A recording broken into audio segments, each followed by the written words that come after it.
Hi guys, welcome to lesson 4-4, where we're going to be proving triangles congruent using these two new methods we're going to learn about: side, side, side, and side angle side.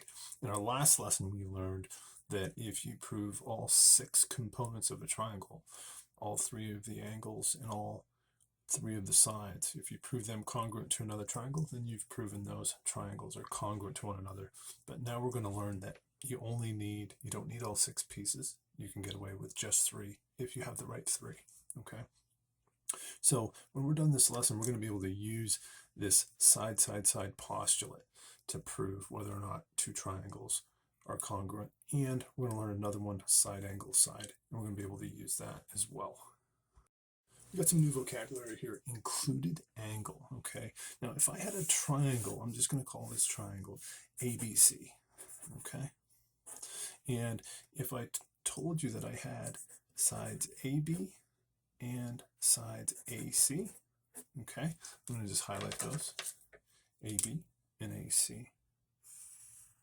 The included angle between these sides is this guy right here. So I would say angle BAC, or you might call it just angle A since there's no ambiguity there. Okay, so that's the included angle between 2 sides. And this is important when we start talking about our side angle side postulate. Okay, so it's important that we know which side angle and side we're talking about. We're talking about 2 sides and their included angle. And that's why we put those letters in that order: side, angle, and side. Okay, so when you see that term included angle, that's what we're talking about. That angle included between 2 given sides. Okay, so our first test for congruence that we're going to look at here is our postulate 4.1, side, side, side congruence. This basically says if 3 sides of one triangle are congruent to 3 sides of a second triangle, then the triangles are congruent, even if you know nothing at all about the angles. Okay, and this can be proven if you ever want to take a compass. You could take 2 congruent triangles, or you could take a triangle and you could construct another triangle using a compass. You could set your compass to the lengths of each side and draw a new triangle, and it's impossible not to draw a congruent triangle if you do that. Okay, so that's a good way using construction to prove side, side, side congruence. So if you have this condition, it's really, really good, because if you know nothing about the angles and you can't prove anything about the angles, you can still prove that these 2 triangles are congruent. And don't forget, our congruent statements are important, and the order of the letters matters. So here we can see that triangle ABC is congruent to triangle DEF. So you can see that side AB corresponds to side DE. AB and DE, those are the ones that are congruent. Okay, side BC corresponds to side EF. BC and EF are congruent, and side AC corresponds to side DF. Okay, those are congruent as well. Okay, this is pretty exciting because this is our first 2-column proof where we're going to prove 2 triangles congruent, not using all 6 components. We're going to see if we can do it with only 3. So they want us to prove that triangle QUD is congruent to triangle ADU. So QUD, is that triangle congruent to triangle ADU? And they give us some information. So let's set up our 2-column proof. We're going to make some statements, and we're going to make some reasons. We're going to justify each of our statements with a reason. First statements we always make are the given information. They tell us segment QU is congruent to segment AD, and they tell us that segment QD is congruent to segment AU. The reason is given. And then, of course, before we really start our proof, we're going to make sure that all of this given information is marked on our sketch. QU congruent to AD, you can see that's marked with 2 hash marks, and QD congruent to AU, you can see that's marked with 1 hash mark each. Good. Okay, so it looks like we've got 2 of the 3 components we need if we're going to use side, side, side to prove these triangles congruent. I just need this side DU congruent to this side UD. Now you guys remember how I've been telling you all along that you're going to use that reflexive property eventually, that property that seems so silly, you know, the reflexive property of equality says A equals A. And I told you there's a reflexive property for congruence as well. Yeah, well, here it is, and you're going to use it a lot. We can say that segment DU is congruent to segment DU. And our reason is that is our reflexive property. Okay, and once we've stated that, we go ahead and mark this side congruent to itself. Okay, and now we can prove these two triangles congruent because we've got side, side, side in this triangle congruent to side, side, side in that triangle. So we can go ahead and declare we have arrived at our destination. Triangle QUD is congruent to triangle ADU. And the reason is side, side, side. That's a lot easier than having to get all 6 pieces of the puzzle, isn't it? All right, let's try another one of those. You might want to pause the video here and try this one. This one has just a tiny twist in it. They still want us to prove these two triangles congruent ADC and ADB, but it's going to be slightly different than the last one. Let's go ahead and make some statements. Let's justify them with some reasons.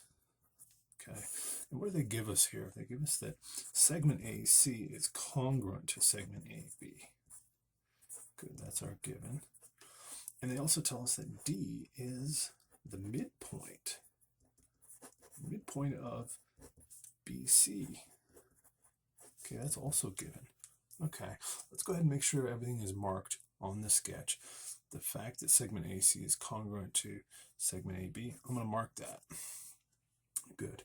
Now the fact that D is the midpoint of BC, I can't mark that immediately, but I can make a statement that we could mark based on the fact that D is the midpoint of BC. If D is the midpoint of BC, what do I know about segments CD and DB? Well, I could go ahead and say that CD is congruent to DB. Okay, the reason is you could say midpoint theorem or definition of a midpoint. Okay, either of these things would justify that.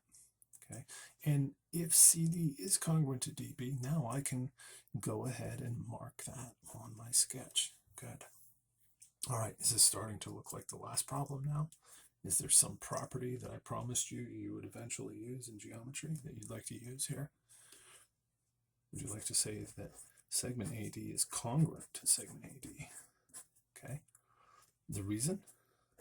That's our reflexive property. Reflexive property. And I'll go ahead and mark it. And now, is it visually apparent that these two triangles are congruent? Only if you know that side, side, side congruence trick, right? I think we are ready to say we have enough evidence. Triangle ADC is congruent to triangle ADB. And our reason is side, side, side in this triangle is congruent to side, side, side in that triangle. So side, side, side is our reason. Excellent. Done. All right, here's a good problem. We're going to mix in some of what we know about coordinate with geometry with what we know about proving triangles congruent. They tell us that triangle DVW has these vertices here. We've got 3 points they give us. And triangle LPM has these vertices. They want us to graph both triangles on the same coordinate plane and then use our graph to make a conjecture as to whether the triangles are congruent. We'll explain our reasoning. And then write a logical argument that uses coordinate geometry to support the conjecture you made in part B. Okay, so let's see what we got here. Let's go ahead and plot these triangles. Point D is at -5, -1. So we've got 1, 2, 3, 4, 5, -1. Okay, there's point D, -5, -1. And I got point V at -1, -2. Point V is right here. And point W is at -7, -4. So I'm going to go 5, 6, 7, and down. So here is point W, -7, -4. Okay. And then we've got point, for our other triangle, L is at 1, -5. So I'm going to go over 1, down 5. Okay, L at 1, -5. And then point P is at 2, -1. So over 2, down 1. Here's point P. And point M is at 4, -7. So I'm going to go 1, 2, 3, 4, and down 7. 1, 2, 3, 4, 5, 6, 7. Here is point M. All right, I'm going to draw these triangles in. I'll draw them in red ink so they're a little bit easier to see against this gray background. Okay. And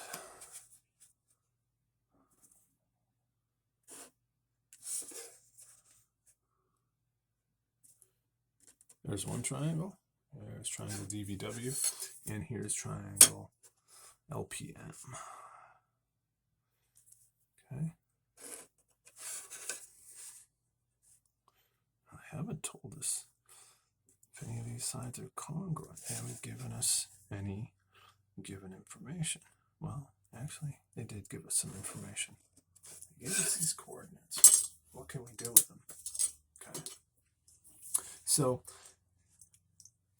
I'd like to try to use side, side, side here to prove these two triangles congruent. So if I knew the lengths of the sides, we could determine whether or not they're congruent. Fortunately, we know how to do that.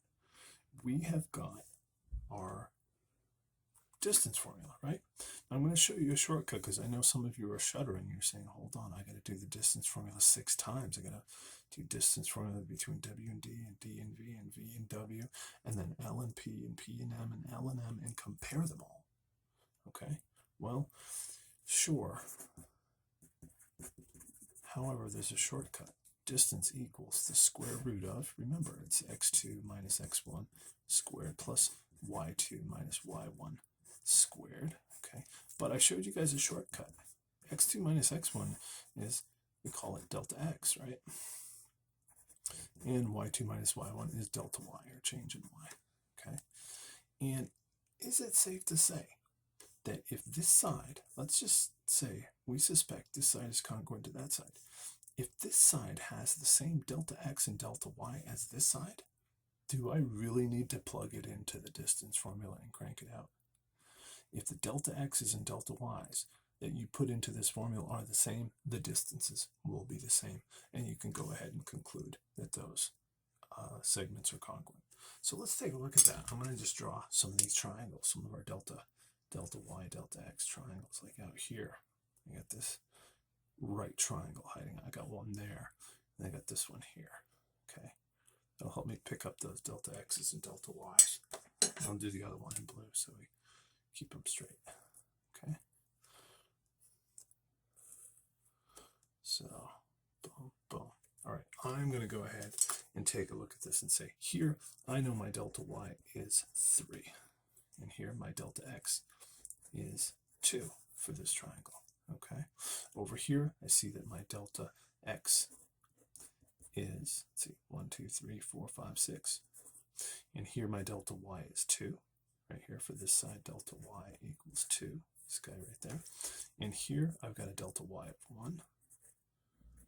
And here I've got a delta y of 1, 2, 3, 4. Oh, excuse me, that's delta x. That's my change in x. Okay. All right, I'm going to just go ahead and look at my other triangle now. I got here a delta y of 2 and a delta x of 3. Here I've got a delta y of 6 and a delta x of 2. And here I've got a delta x of 1 and a delta y of 4. Okay, so 2 and 3, 2 and 3. If we've got the same delta y and delta x, now does it matter that delta y is 3 here and delta x is 3 there? No, it doesn't matter. They're going to go in, they're going to get squared, they're going to get added together, and they're going to give you the same distance. So the fact that these match tell me that this side is congruent to that side. Good. Over here I've got a delta x of 3 and a delta y of 2. And over here I've got a delta y of 6 and a delta x of 2. Well, that tells me these guys are going to be congruent as well. I don't even have to punch it into the distance formula. Okay, and here I've I've got a delta y of 1, delta x of 4. Here, I've got a delta x of 1, delta y of 4. So I know these sides are also going to be congruent. Okay? And so my conjecture was, I think these triangles are congruent, and I think I can prove it by side, side, side. And then we just did. So these two triangles are congruent. And the reason we know it is side, side, side congruence. All right, here's another one like that. If you want to pause the video and try this one on your own, see if are these triangles congruent before I run through it. I'm going to go ahead and do the same thing we did last time. Since these are already graphed, I'm going to jump right in and just start creating these outside triangles to give me my delta x and delta y so that I know when I hit that distance formula which sides, if any, are going to be congruent. Maybe none of them are. We'll see. Well, that blue kind of looks like the, yeah, oh well, that'll be all right. I think we can tell which is the triangle there. Here I've got delta x equals 1 and delta y equals 4 for this side, right? Okay, now over here I see immediately I got a delta y of 4 and a delta x of 1. I'm going to go ahead and declare that those sides are congruent. Absolutely. All right, how about this guy here? I got a delta x of 4 and I got a delta y of 2. Okay, I can do the same thing over here. I got a delta x of 4 and a delta y of 2. So I know these two sides are congruent as well. I'm going to give them 2 hash marks to indicate that. Okay, how about this guy? I've got delta x here of 5 units, and here I've got a delta y of 2. Down here, I've got a delta x of 5 units. Here I got a delta y of 2, and from that I can conclude that that side's congruent to that side. Once I have that information, I know that these triangles are congruent by side, side, side. Let's check that congruent statement real quick and make sure they got it right. A, B, C, congruent to D, E, F. So you can see the correct sides line up in our congruent statement. Good. All right, let's add another tactic to our bag of tricks here. This is side angle side congruence. Okay, and this states that if two sides and the included angle of one triangle, so we've got 2 sides and the included angle, remember that new vocabulary term, are congruent to 2 sides and the included angle of a second triangle, then these triangles must be congruent. So here's another case where we don't need all 6 components, we only need 3. And this is handy if you happen to have one angle, but for some reason you can't get that third side to use side, side, side congruence, okay? And you can picture how this would be true, because if you change any one of these things, if I were to change this angle, well, that would kind of force this to swing open if I were to make that angle bigger, and that would force this side to be longer, and then these triangles would no longer be congruent. And likewise, if I were to maybe lengthen this side, if I made this side longer, well, that would actually change this angle here, BAC. It would make it get smaller, and then these triangles would no longer be congruent. And likewise, if I lengthened or shortened the other side, we'd have that same problem. So if you have this condition, the only way this can exist is if both triangles happen to be congruent. Let's look at some examples. All right, here we've got a little sketch of a moth. The wings of one type of moth form 2 triangles.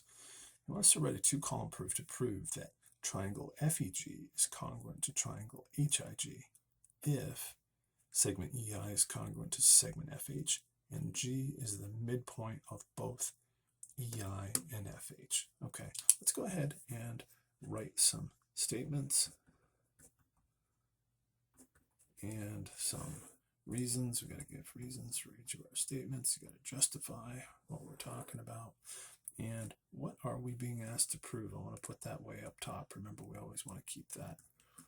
That's our on our dashboard, our GPS. Prove that triangle FEG is congruent to triangle HIG. Okay, so that's what we're being asked to prove. Our first statements are, of course, going to be the given information. Okay. Remember, if hypothesis, then conclusion. And so all the information that comes after the word if is the given information. So I've got segment EI is congruent to segment FH. Okay. And G is the midpoint of segment EI and segment FH. Good. These are all the given information. Okay. All right, so where are we going to go from there? Let's make sure all the given information is marked. The fact that EI is congruent to FH. This is hard to mark because normally we would put a hash mark, but these lines cross, and so they create two segments, and it might be ambiguous if we tried to mark them with hash marks, which ones we're talking about. So I'm just going to highlight both of those in green so that we know they are congruent. Okay. And the fact that G is the midpoint of EI and FH. Okay. So if G is the midpoint, I want to go ahead straight away and make some statements because that's significant. If G is the midpoint of FH, then that means that FG is congruent to GH. Okay. I'm going to mark it and state it. FG is congruent to GH. Okay. And our reason? Well, you could say definition of a midpoint or midpoint theorem. Okay, we know what a midpoint does, and that's our reason for declaring that. Likewise, if G is the midpoint of EI, then we can mark this. Now, I know some of you are looking at that and saying, hold on, I think, Mr. Rogers, that EG and FG and GI and GH are all congruent to one another. They may be, but for now, let's just go with this because we might not even need to know that all four of them are congruent. The fact that this segment is congruent to this segment is probably going to be enough information. If you're looking ahead, you may already see where we're going with this. So EG is congruent to GI, segment GI. Again, that's midpoint theorem. Okay, and now if I knew these sides, I'd have side, side, side, but I don't know if those sides are congruent or not. But I do know something about an angle in here. Okay, hopefully you recognize we've got vertical angles right there. And therefore we could say that angle FGE is congruent to angle HGI. Okay, what's our reason? Well, all vertical angles are congruent. So we can just say vertical angles. Excellent. And now I'm looking at visually side angle side in this triangle congruent to side angle side in that triangle. And that's our new trick that we just learned. Okay, so I think we've arrived at our destination. I think we can say that triangle FEG is congruent to triangle HIG. And our reason is side angle side. Excellent. All right, with this last example, I want to take you guys into a little deeper water here on our triangle proofs. They want us to write a two-column proof. They're giving us some information that segment RQ is parallel to segment TS, okay? And segment RQ is congruent to segment TS. They want us to prove that angle Q is congruent to angle S. Now, you might notice this is a little different than those last proofs we've done. We were proving triangles congruent. Now they want us to prove these angles congruent. Start thinking about how we might be able to do this and how that relates to triangle congruence. While you're thinking about that, I'm going to go ahead and set up our two-column proof. We're going to make some statements. And we're going to make some reasons for each of our statements. And this is what we're being asked to prove. I'm going to keep that statement right there. That's our GPS on our dashboard to tell us when we've arrived at our destination. Our first statements are, of course, the given information. RQ is parallel to segment TS. Okay, that's given. And they also tell us that segment RQ is congruent to segment TS. Also given. Good. Let's make sure all the given information is marked on our sketch. The fact that these two segments are parallel is indicated by these arrows. And the fact that segment RQ is congruent to segment TS indicated by these hash marks. Good. And it wants to prove. I'm going to highlight every now and then. It's good to highlight what you're being asked to prove. Keep your eyes on the prize. There we go. That's what we're after. Okay. So, how could we prove that those two angles are congruent? Well, they're parts of triangles, aren't they? And if we knew these two triangles were congruent, and those happen to be corresponding parts in those triangles, then we could declare that they are congruent, right? One advantage of being able to declare triangles congruent with only 3 pieces of information is once you can prove that, then you automatically get the other 3 pieces for free, don't you? You can declare that the other 3 parts, once you know the triangles are congruent, the other 3 parts must be congruent. And we even had a cool acronym for that I think we're going to end up using here. CPCTC, we learned in one of our earlier lessons. Corresponding parts of congruent triangles are congruent. Okay, so let's focus on these triangles, and then I think these angles will take care of themselves. Okay, so could we prove these triangles congruent? We've only got side right now. Okay, so what else could we do with this? The fact that these segments are parallel tells me that this angle is congruent to this angle. Okay, how do I know that? I'm going to go ahead and state it.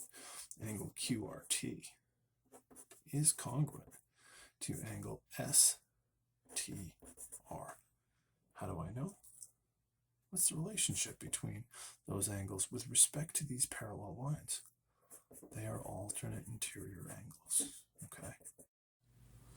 So we know these two angles are congruent because they're alternate interior angles. And when the lines are parallel, the alternate interior angles are congruent. Good. So we've got side angle. Okay. And now, anybody looking at segment RT suspiciously? Segment RT appears to be congruent to itself. What's that reason again? Remember those pronouns? Those reflexive pronouns, himself, myself, herself. That's our reflexive property of congruence when we say something is congruent to itself.